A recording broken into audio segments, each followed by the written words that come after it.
Welcome to Highlight Your Healing. I'm Shannon Roan, grief coach and founder of J&J Journals. This podcast is for women navigating grief and learning how to heal with faith. And today, we're going to get into the season of healing that no one really talks about. The part I like to call the middle, or the in-between. And imagine me doing air quotes as I say that.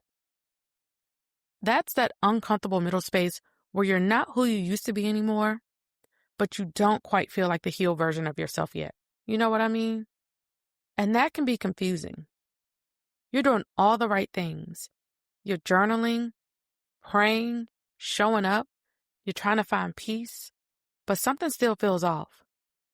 And if you've been feeling like you're stuck in the middle or in the in-between, this episode is for you.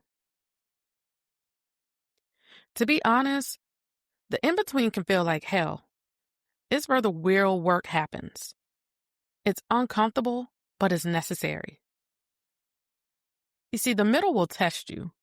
It'll test your faith, your patience, your trust, and your ability to believe that healing is still happening, even when it doesn't look like it. I remember being in that in-between season where people stop checking on you because you look okay, or they think you're doing better.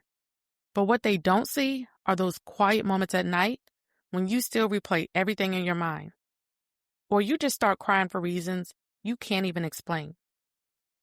That's the in-between. It's kind of like a tug-of-war between gratitude and grief.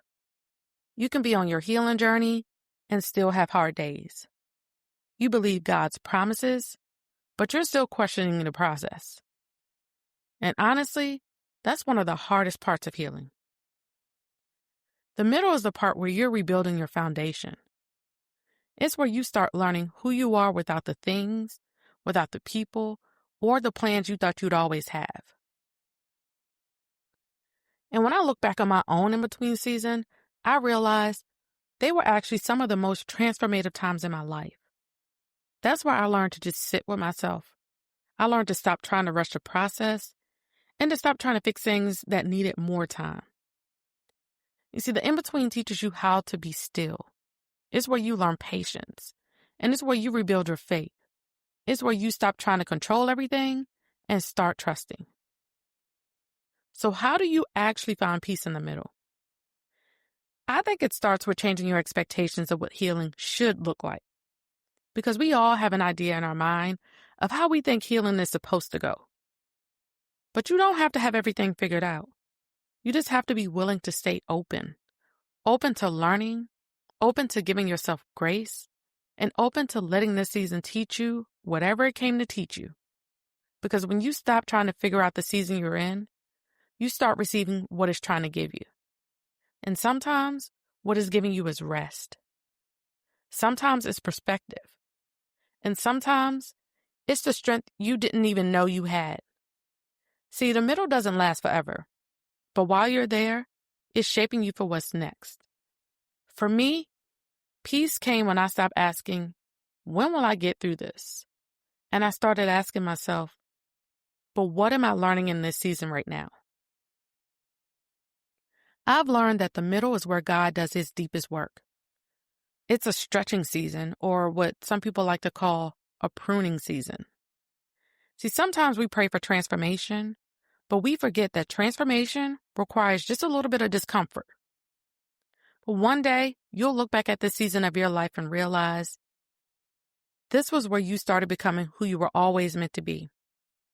It's uncomfortable, but it's necessary.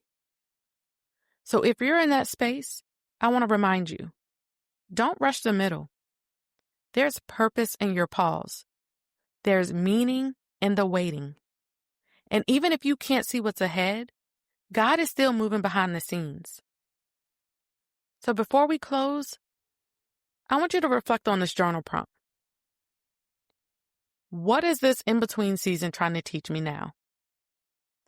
Be honest with yourself, because sometimes clarity doesn't come through answers. It comes through reflection. You might not recognize it now, but one day you'll look back and say, that's where I grew the most. It was uncomfortable, but it was necessary. If today's episode spoke to you, take a moment to follow the podcast and leave a review.